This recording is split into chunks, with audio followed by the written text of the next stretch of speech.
Hello my brother and sisters. तो कैसे हो आप सब? आई होप आप सब बहुत अच्छे होंगे। आज मैं आप लोगों के लिए लेकर आया हूँ यूनिट 6 से चैम्पियन वीमेन के बचे हुए एक्सप्लेनेशंस को। और आज हम लोग इस एक्सप्लेनेशन को, स्टोरी के पूरे एक्सप्लेनेशन को आज हम लोग समाप्त कर देंगे इस वीडियो में। तो चलिए हम लोग स्टार्ट करते हैं। चलिए देखते हैं दीपा करमरकर जिमनास्ट। ये दीपा करमरकर के बारे में है, जो कि एक जिमनास्ट है। जिमनास्ट क्या होता है? जो जिम से रिलेटेड, जो वजन उठाने ये सब वाला जो होता है ना, वो होते हैं। ठीक है। Deepa Karmarkar is an artistic gymnast who represented India at the 2016 summer Olympics. तो यहाँ पे क्या है, दीपा करमरकर जो है एक आर्टिस्टिक, एक कलात्मक वो जिम्नास्ट है, जो कि इंडिया को रिप्रेजेंट की थी 2016 पर समर ओलंपिक्स में। She is the first Indian female gymnast ever to compete in the Olympics. और वह एक ऐसी पहली भारतीय महिला है जो जिम्नास्ट है, और वह जो है ओलंपिक्स में कम्पीट की। She attended fourth position in women's vault gymnastics event of Rio Olympics 2016 with an overall score of 15.066। और वह अटेंड की थी फोर्थ पोजीशन को। महिलाओं का जो वर्ल्ड जिम्नास्टिक्स का इवेंट जो था रियो ओलंपिक्स का 2016 का, और किसके साथ एक ओवरऑल स्कोर, जो उनका पूरा स्कोर रहा था वो 15.066 रहा था, और इस स्कोर के साथ वो फोर्थ पोजीशन पे आई थी। किस पोजीशन पे थी? फोर्थ पोजीशन पर। She won a bronze medal at the 2014 Commonwealth games in Glasgow, और वह एक ब्रॉन्ज मेडल को भी जीती थी, जो कि 2014 ईस्वी में कॉमनवेल्थ गेम्स में, जो कि ग्लासगो में हुई थी, becoming the first Indian female gymnast to do so in the history of the games. क्या वो बनकर, तो एक पहली ऐसी भारतीय महिला बनकर जो पहली बार पूरे इतिहास में, गेम के इतिहास में पहली भारतीय महिला ऐसी बनी थी, और कॉमनवेल्थ गेम में वो गई हुई थी। She won a gold medal in the vault event of FIG artistic gymnastics world challenge cup at Mersin, और वह जीती थी गोल्ड मेडल को वर्ल्ड इवेंट में, जो कि FIG आर्टिस्टिक जिम्नास्टिक का एक इवेंट था। वो जिम्नास्टिक वर्ल्ड चैलेंज था, ये पूरे संसार के लेवल पे ये एक चैलेंज थी, कप एट मशीन। और वो वर्ल्ड चैलेंज कप को जो है मशीन पर जीत की,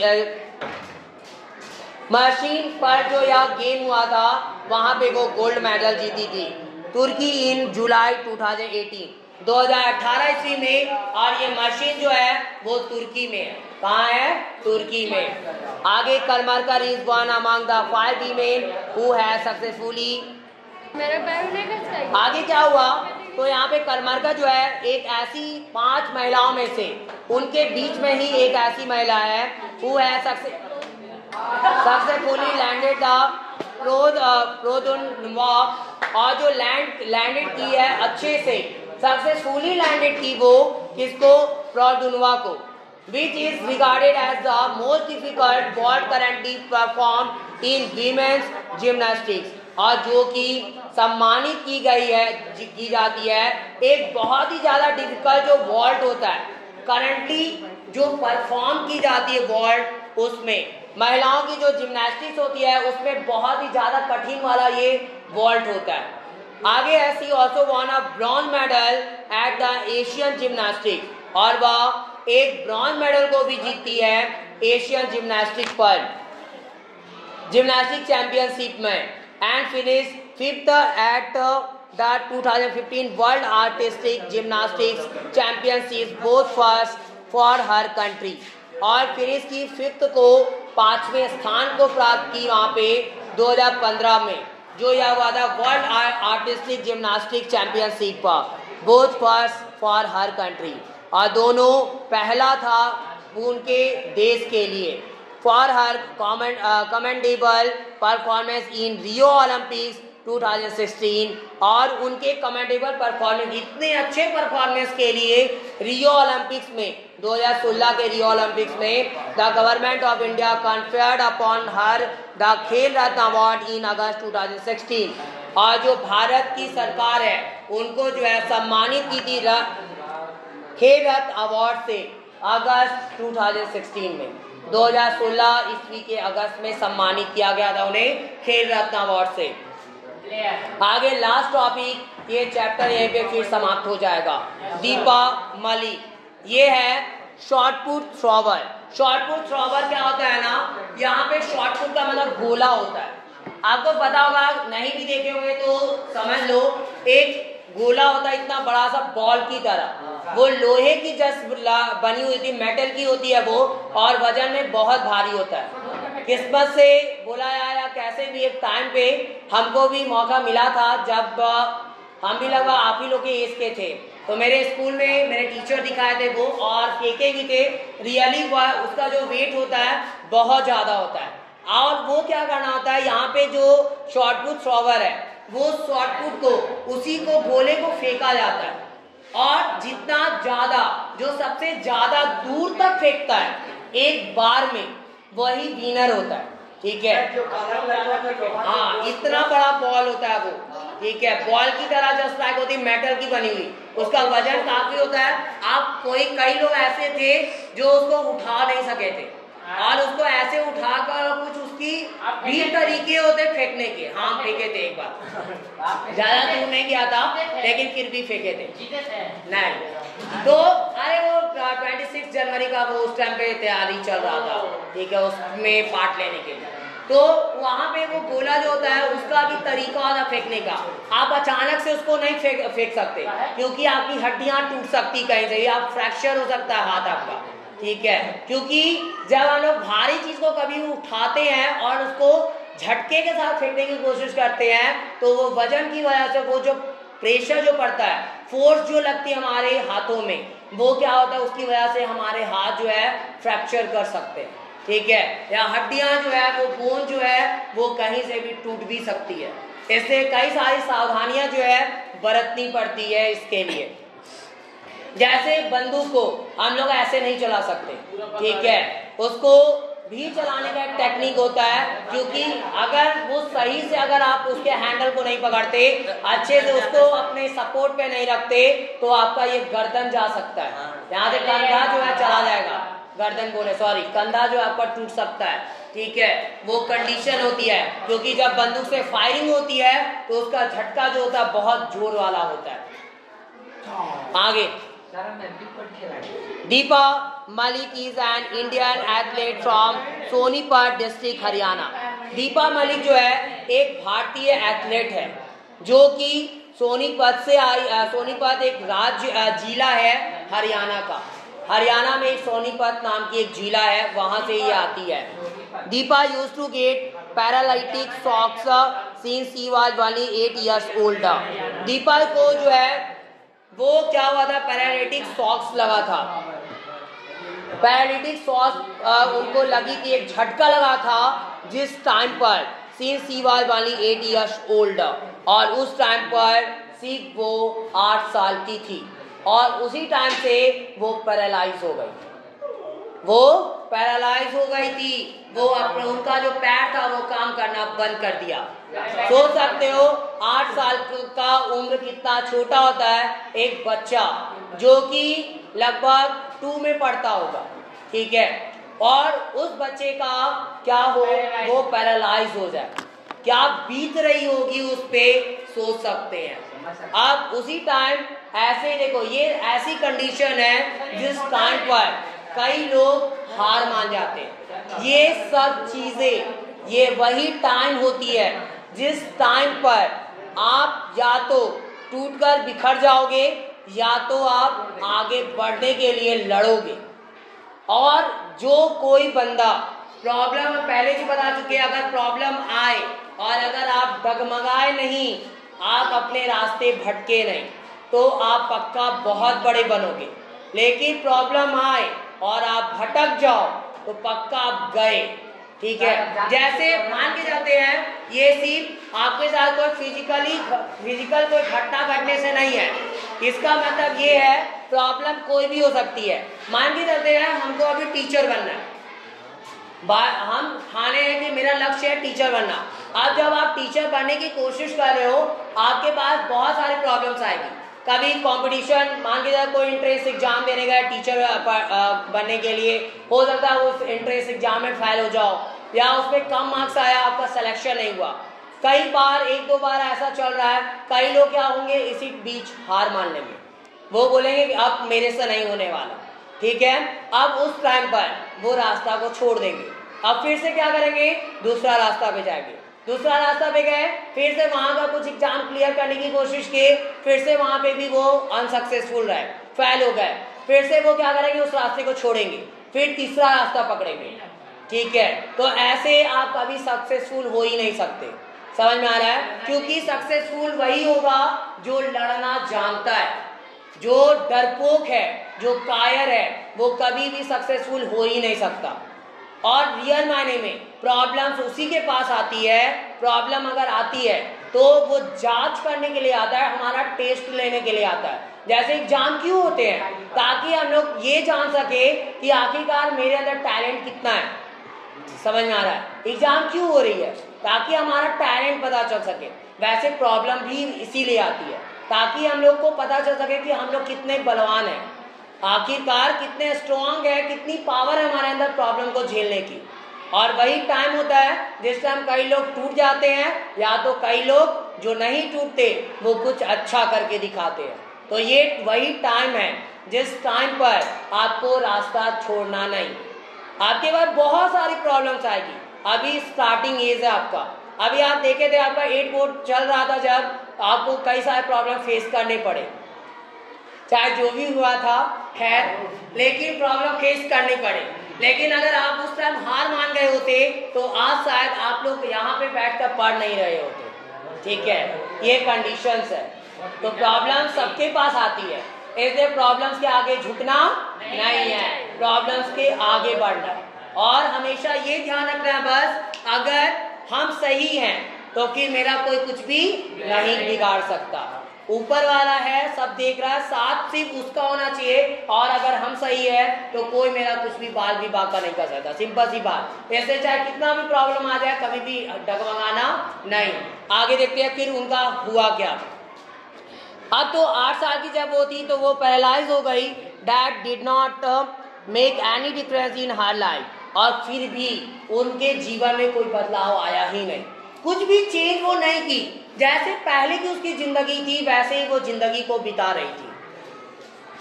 एट द एज ऑफ 26, और जब वो 26 साल की हुई, she was diagnosed with spinal tumour and had gone through a life threatening surgery. और उसे जो है उनमें पहचान की गई थी, स्पाइनल ट्यूमर हो गया था उन्हें।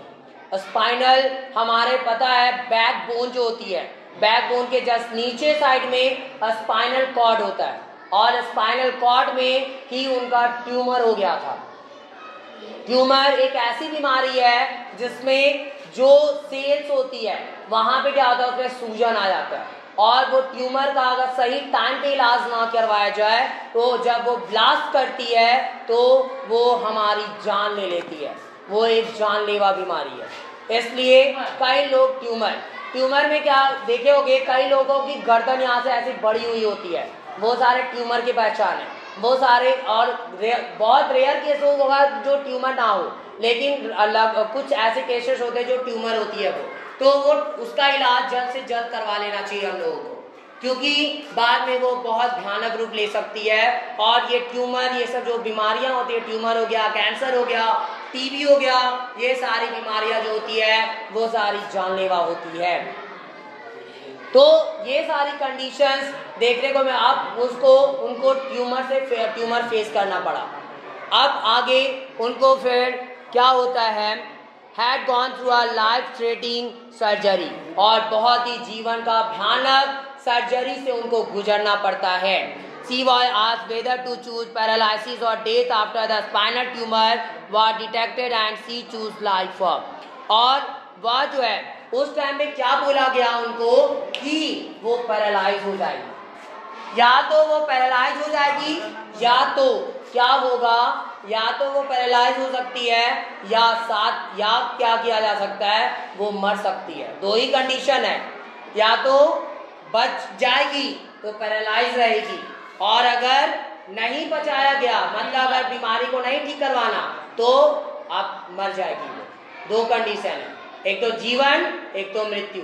सोच लो आप, पहला तो एक तो पैरालाइज होकर रहना पड़ेगा, जीवन भी जीना है तो पैरालाइज जिंदगी जीनी पड़ेगी, तो वो जो है जीवन चुनती है, और उस टाइम वो मृत्यु नहीं चुनती, वो बोलती है कि हमको जीवन चाहिए, और तब से उनका सर्जरी होता है, और सर्जरी के बाद वो पैरालाइज हो गई, और वो पैरालाइज ही अवस्था में वो अपने जीवन को बिता रही होती है।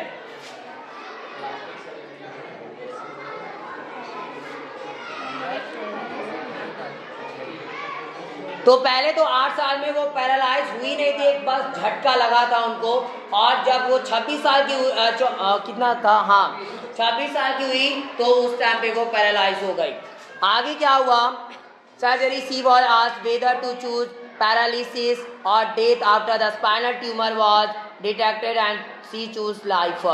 Since then she is paralyse from waist to bottom, और तब से ही वह पैरालाइज हुई कमर से लेकर नीचे तक, कमर से लेकर नीचे तक उनका पार्ट काम नहीं करता था।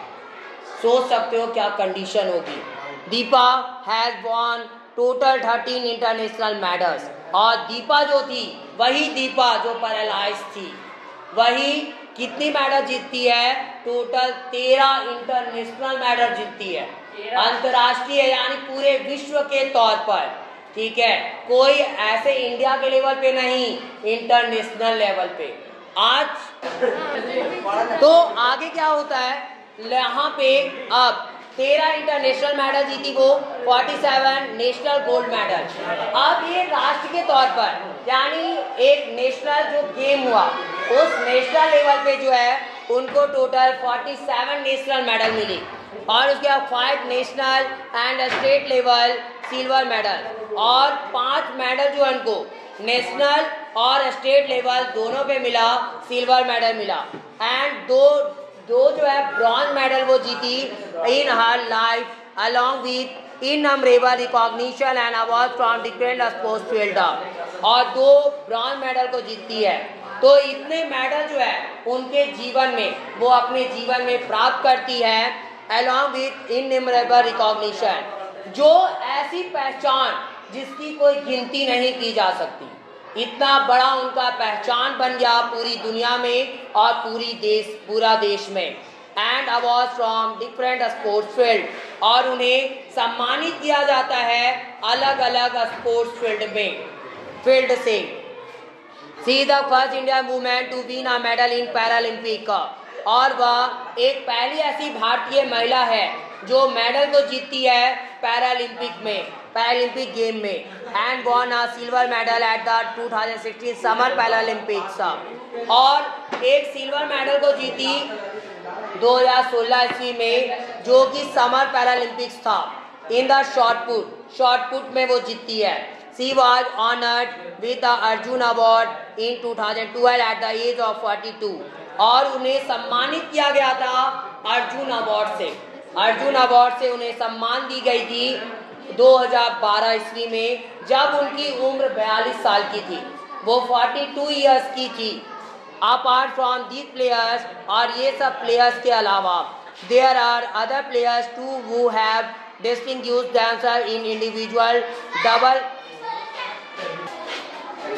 और उसके बाद क्या हुआ, यहाँ पे are other players too who have distinguished themselves in individual और double sports event like Tania Sachdev in chess, Anjali Bhagwat in shooting, Jyotsna Chinnappa in squash, Heena Sidhu in shooting, Lalita Babar in long distance running. There are many other sportswomen who have excelled in team sports like cricket, hockey and kabaddi at national and international level.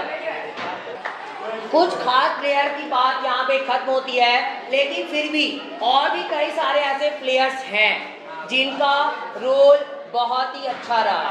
तो वो सारे players को बस short में उनके नाम दिए गए हैं, क्योंकि सारे प्लेयर्स के बारे में पढ़ लेना एक स्टोरी में वो पॉसिबल नहीं है। तो आगे हम लोग देखते हैं players who have distinguished themselves in individual और डबल स्पोर्ट्स इवेंट लाइक, और जो कि व्यक्तिगत या डबल स्पोर्ट्स में जो वो डिस्टिंग्विश कर चुकी है, लाइक जैसे तानिया सचदेव है जो चेस में माहिर रही, उसके बाद अंजलि भागवत जो शूट करने में माहिर थी, उसके बाद ज्योत्सना चिनप्पा स्क्वैश में माहिर थी, स्क्वैश भी एक गेम होता है, ज्योत्सना, हिना सिद्धू शूटिंग में माहिर है, ललिता बब्बर है जो लॉन्ग डिस्टेंस रनिंग में माहिर है,